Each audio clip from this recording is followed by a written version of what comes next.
The following program has been generously funded by the Patterson Foundation.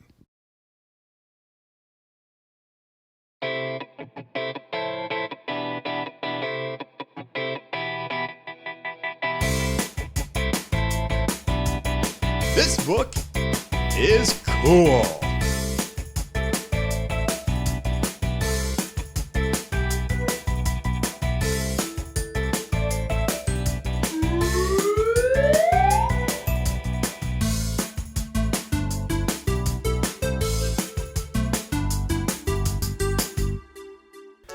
Welcome to This Book is Cool. My name is Beth Duda, and I'm the director of the Suncoast Campaign for grade level reading.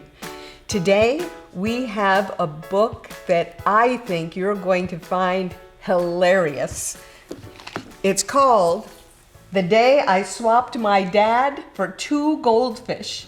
It was written by Neil Gaiman and illustrated by Dave McKean. We have a friend with us today to tell us why she thinks this book is cool. Joining us from Deep Creek Elementary School, where she's an educator, we have Sharon Knapp. Hi, Sharon. Beth, thanks for having me today and introducing me to this great book that I did not know anything about, so thank you. Well, it was a pleasure. The title of the book captured my interest right away because I thought, what? You swapped your dad for two goldfish? And it doesn't seem like a very even trade, does it? It doesn't. But I found the book to be funny and charming, and I loved the illustrations. I agree. The illustrations were what really pulled me in at the outset. You know, when we first get a great book like this, we want to do a picture walk right away. We want to flip those pages and try to get a little bit of a hint of what's going to be happening in the story and what, you know, how those words are going to connect to the pictures. And I really liked how the illustrations in this book had almost like a layered effect. There's not only something happening in the main part of the scene, there's layers that go underneath that. The dad's newspaper is a recurring theme, and with the stamps that implies traveling and everything. And I think a really great example of that is here when Nathan is kind of pondering the trade. Up here we can see how he really wants those goldfish. They're big, they're bright, they're in color. We know that's right in the front of his mind. And then down here is Nathan's kind of considering all the options. Yeah, they're kind of in black and white. They don't look as important to him, and he's really not at first all that gung-ho about the trade. So I think the pictures do a really good job of not only showing us what's happening, but what some of our characters are thinking.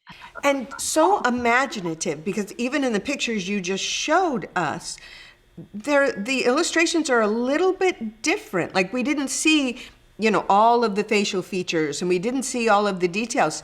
The illustrator suggests the scene, which I think allows our imaginations to kind of fill in all the details. And I thought that was really enjoyable. And it made me think as well, what would I think would be a good trade for my dad? You know, maybe not one of those items, maybe something he has more interesting. So I thought that was really drew me in. The other thing I really liked is how the author and the illustrator worked together to really combine the words that were being spoken with the illustrations to make it, they really complemented one another.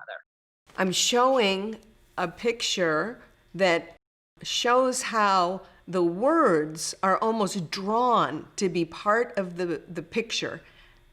And I think that you're correct, that the illustrator, Dave McKean, worked so well to incorporate the words into his artwork.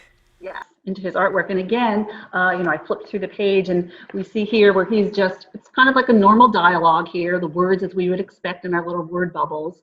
But then when he's down here trying to really convince him that my dad is worth 100 goldfish, and we have these images that are now connected, we know who's speaking these words, even though we don't see the word bubble next to his head. So it really is integrated well and just draws you in. Again, what's he thinking about? What's he thinking about? And is this phrase going to actually ever come off? I know. And it tickled me that the way he saw his dad, every time we see Dad's reading the newspaper. Behind the paper. Yes. And so for him, trading his dad, he was like just trading almost like this piece of furniture that was in their house reading the newspaper all the time. And it was, I think, Mom who decided that was not a good trade. Yes. And, yes. Sent him back to get his father back. Right. Only to discover that there had been more trades that had happened.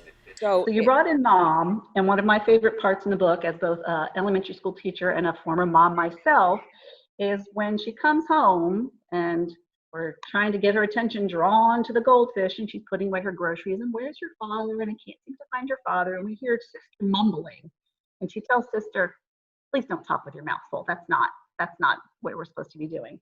Well, eventually we find out that it's not because her mouth is full, it's because Brother has tied her up. That's right. Put a sock in her mouth. And I like Mom's response. She doesn't even really seem fazed by that. Like, this maybe happens all the time in my household, because as she's calmly, unwinding the child, do you know where your father is? My mother asked. She's just going about it like it's a normal part of her day. And I thought that was very, very funny. That made me laugh.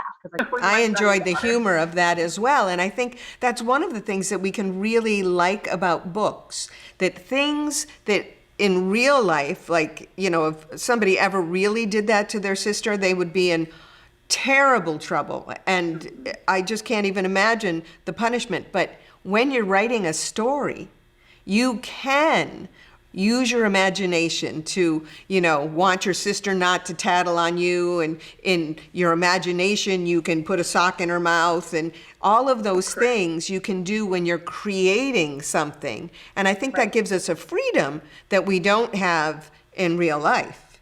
Exactly. And I think, again, the illustrations kind of go to that. They're not typical, standard, realistic type of illustrations. And the whole concept is a little far-fetched. I'm going to trade my dad for 2 goldfish. Yes. It still makes me laugh.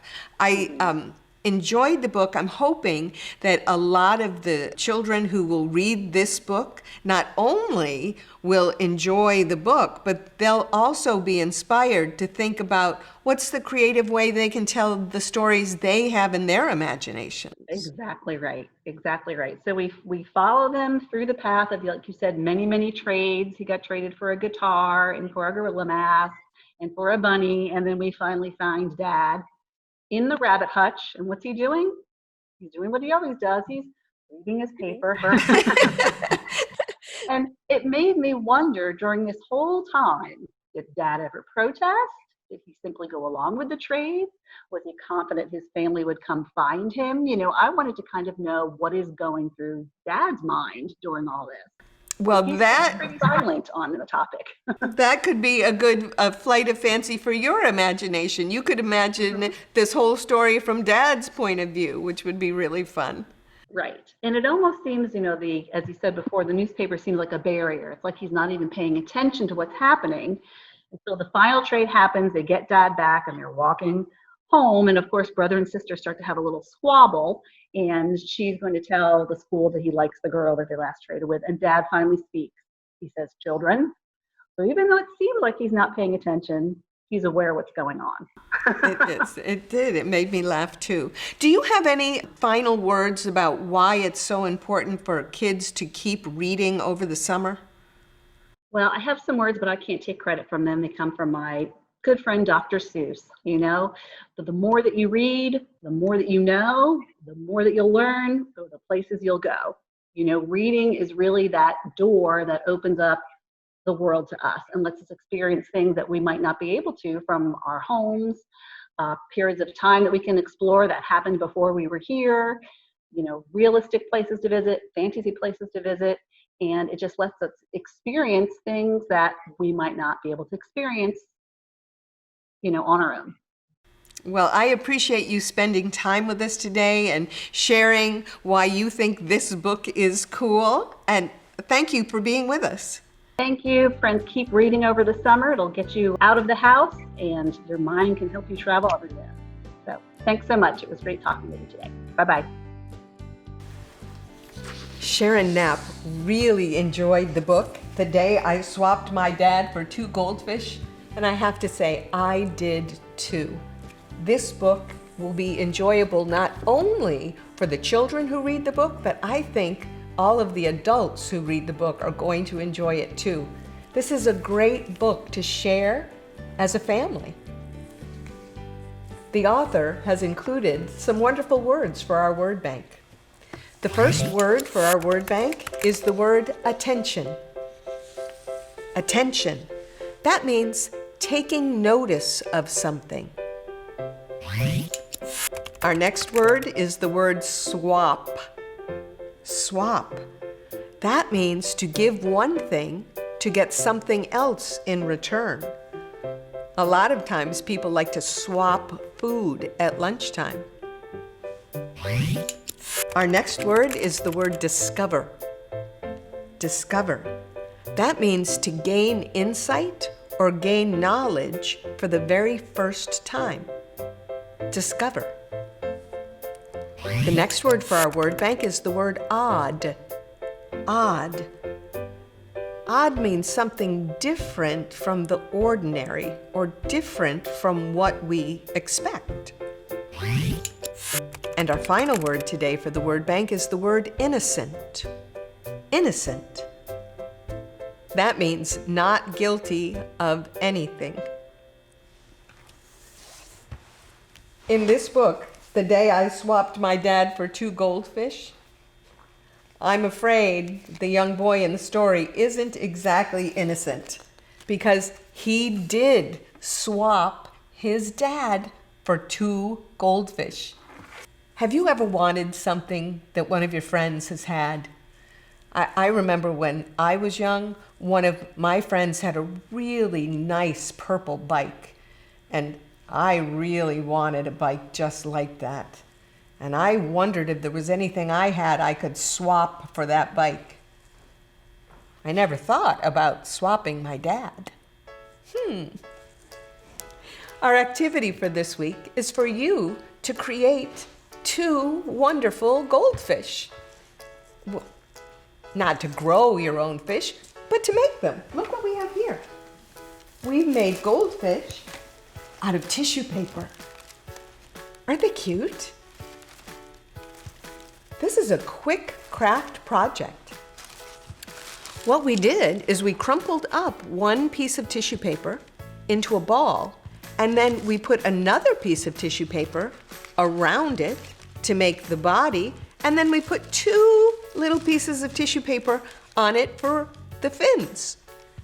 We used googly eyes for the eyeballs and a little bit of a pipe cleaner for the mouth. But you'll see on the yellowfish, we did it a little differently. We made the eyeballs out of cotton balls and just some paper and markers. We hope you'll take the time to create a tissue paper goldfish. If you do, please take a picture of it and send it to us. You can send it to connect@grade-level-reading-suncoast.net. It was wonderful to be with you today. Very fun to talk to Sharon Knapp about the day I swapped my dad for two goldfish. Keep reading, my friends. Remember, reading is the key to succeeding. Bye for now.